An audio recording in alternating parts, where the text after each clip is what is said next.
Olá, como vai? Hoje nós vamos falar de um assunto muito importante, que as pessoas elas precisam ter um pouquinho até de mais atenção e tem acontecido vários casos que às vezes a gente nem conhece, nem sabe que a pessoa tem, é predisposta. Vamos conversar sobre Alzheimer. Tem alguém na sua família? Se não tem também, que tal aquele amigo para conversar da família dele? O importante hoje é obter conhecimento. E ao meu lado está a doutora Tatiane Pan, ela é neurologista e coordenadora do ambulatório de neuroclínica do Hospital Assunção aqui da nossa região. Muito obrigada pela presença. Obrigada a você. Doutora, na questão neurológica mesmo, né, falando de Alzheimer, ela é qualificada como essa doença? Como identificar essa doença?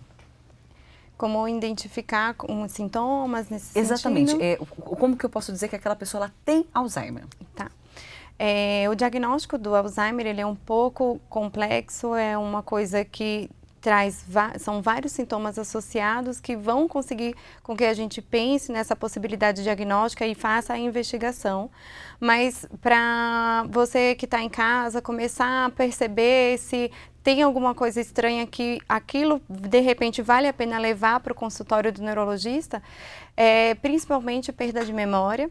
E quando a gente fala em perda de memória, não são perdas de memórias eventuais, não são perdas de memórias de pequena monta, são perdas de memórias realmente que venham a atrapalhar o dia a dia daquela pessoa, né? Então, ela sempre esquece aonde ela guardou seus objetos, ela sempre esquece de passar os recados, ela sempre esquece os seus compromissos, ela acaba prejudicando, de repente, até a vida de terceiros, porque ela deveria ter passado um recado importante e ela não chegou a passar. E essa perda de memória, ela infelizmente, ela vai avançando a ponto de trazer incapacidades funcionais. E às vezes funções básicas, tipo um mecânico que sempre fez um conserto, ele começa a ter dificuldade de fazer aquela coisa que ele faz há muitos anos. E aí a gente chama isso de funcionalidade, de perda de funcionalidade. Então não é só aquela memória que às vezes a pessoa fala, né, no consultório, é porque eu sempre esqueço o nome das pessoas, eu sempre esqueço o nome daquele objeto que eu queria falar. Pode ser, mas pode não ser. Isso, às vezes, está mais atrelado realmente ao seu dia a dia. A conturbação, né? A conturbação do dia a exatamente. dia. E aí, principalmente quando são eventuais, a gente até pode só observar, mas quando a coisa começa a se repetir com muita frequência, quando a pessoa conta uma história para você como se parecesse ser a primeira vez que ela está contando. Mas assim, você já me contou, mãe ou vó. Não te contei, certeza que eu não te contei isso, como né? Como explícita, se fosse, né? E aí que começa a chamar a atenção. Por ser uma doença que ela evolui, ela começa a sair só do campo da memória e começa a ir para as outras coisas, né? Que a gente chama das funções cognitivas. Então, ela pode ir também para uma desorientação, então ela começa a ter dificuldade de saber que dia que é hoje, qual é o horário, se é de manhã, se é de tarde, começa a se perder na rua, isso é muito comum de acontecer, vai fazer o seu mercado normalzinho, que sempre faz, né? Na sexta-feira vai fazer a sua feirinha e de repente ela tem dificuldade de retornar para casa, ela começa a errar a rua. Isso também são coisas que são de início e que já chamam a atenção, porque não tem que ser vistas como uma coisa normal do idoso, né? Esse é o maior cuidado que a gente tem que ter. Desculpa só te interromper, mas nessa questão, quando a gente sempre fala na idade um pouco mais avançada. Não existe um Alzheimer de alguém na fase jovial, vamos colocar até os 40 anos, assim, ou ele já é existente, já dá para observar uma predisposição nessa idade também? A demência da doença do Alzheimer, ela é tipicamente do idoso, porém, muito raríssimas às vezes, pode ocorrer um pouco antes dos 50 anos de idade. Mas é muito, muito raro mesmo, a gente não vai imaginar numa população tão grande que a maioria seja tão jovem. Perfeito. Né? Então, realmente chama mais a atenção acima dos 50 anos, principalmente acima dos 65 anos. É quando vai começar a apresentar uns sintomas mais exuberantes mesmo. Correto. E quando a gente fala, há como prevenir o Alzheimer? Alzheimer? Há algo que, por exemplo, até os 65 anos poderia ter sido feito para aquela pessoa, que ela poderia evitar essa doença ou não tem como evitar o Alzheimer? Infelizmente, a gente não tem como evitar o Alzheimer. Existem muitos estudos, até hoje a gente não tem uma causa bem definida. Quem é que começa a desencadear toda a cadeia do Alzheimer? A gente só sabe as consequências, o que ocorre no cérebro, né? E por não sabermos a real causa, fica difícil a gente então entender como eu vou conseguir preveni-la, né? Então, infelizmente, a gente não consegue essas prevenções. O que a gente consegue fazer em consultório, por exemplo, vamos dizer que eu tenho um paciente com Alzheimer e eu gosto de fazer orientação para os seus familiares, né? Para os filhos e para os netos, que sim, existe uma maior probabilidade de vir a desenvolver, já que existe um familiar de primeiro grau que já tem o diagnóstico. Então, existe uma propensão hereditária, né, para isso. E as únicas coisas que cientificamente elas são comprovadas que podem ajudar a, na verdade, retardar o início dos sintomas e até diminuir a gravidade deles, mas não prevenir 100%. Exercício físico, então uma vida não sedentária, na verdade uma vida saudável, com uma boa qualidade de vida, né? Uma pessoa que se hipertensa controle muito bem, uma pessoa que se diabético que controle bem, que não seja sedentário. O exercício físico aeróbico, ele traz uma certa proteção, entre aspas, nesse sentido, e quanto maior for o nível superior, né, o nível educacional da pessoa, diminui também, retarda o início dos sintomas e diminui a gravidade dos sintomas. Mas nesse sentido não é que faça uma grande diferença na estrutura do cérebro. O que a gente sabe é que pessoas que tiveram um bom estímulo cerebral, que mantêm um bom estímulo cerebral e cognitivo, eles podem ter uma coisa que a gente chama de reserva cognitiva. Então, é como se eu perdesse um soldadinho, mas eu tenho mais 10 soldados para poder fazer a mesma coisa que aquele soldadinho fazia. Diferente dos pacientes analfabetos, que infelizmente ele perdeu um soldadinho, ele não tem mais essa reserva, ele não tem outro para contar com aquilo. Então, normalmente os sintomas eles são mais exuberantes, eles iniciam mais cedo nos pacientes que têm menor grau de estudo. Então, quanto mais a gente fala da boa leitura, né, de lembrar realmente os jogos de memória, os jogos que incentivam, né, até mesmo nossa vida tão atribulada, não é que o ter muitas atividades, é ter atividades que façam o nosso cérebro andar realmente, isso, né?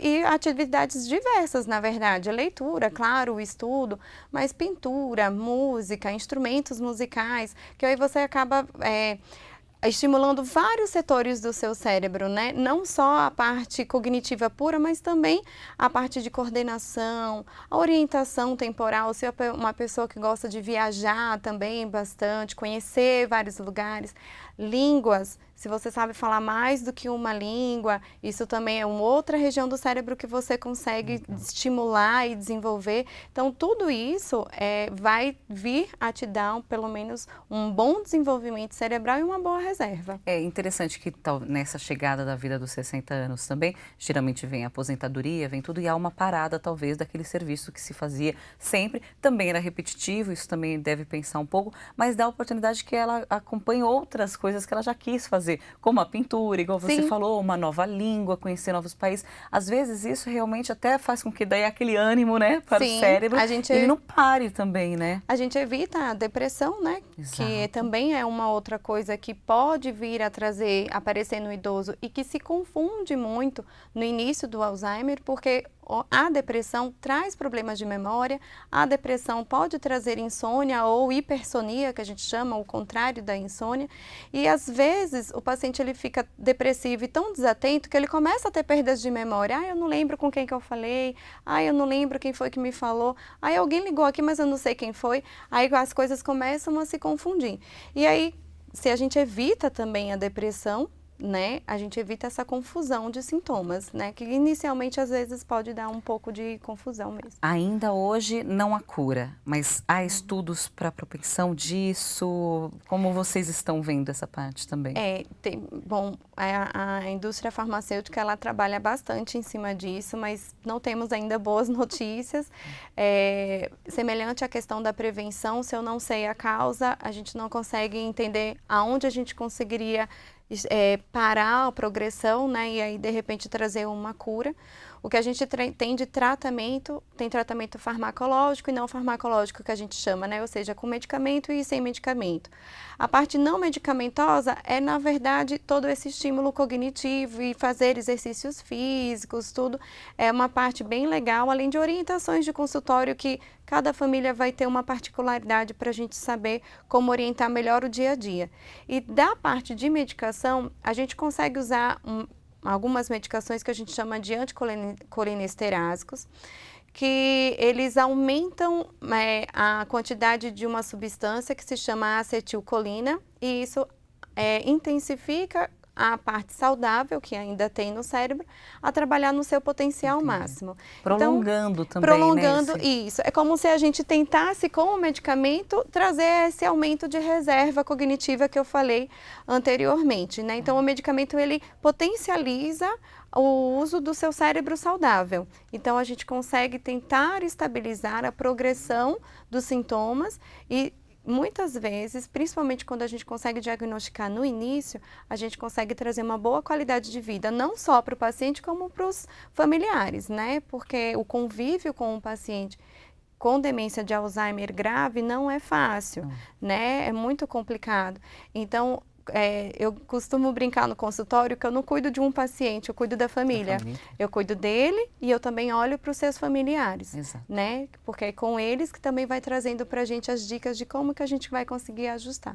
Porque é algo muito estranho, né? Você vê o ser humano, ele está em perfeita condição e o cérebro não está presente, né?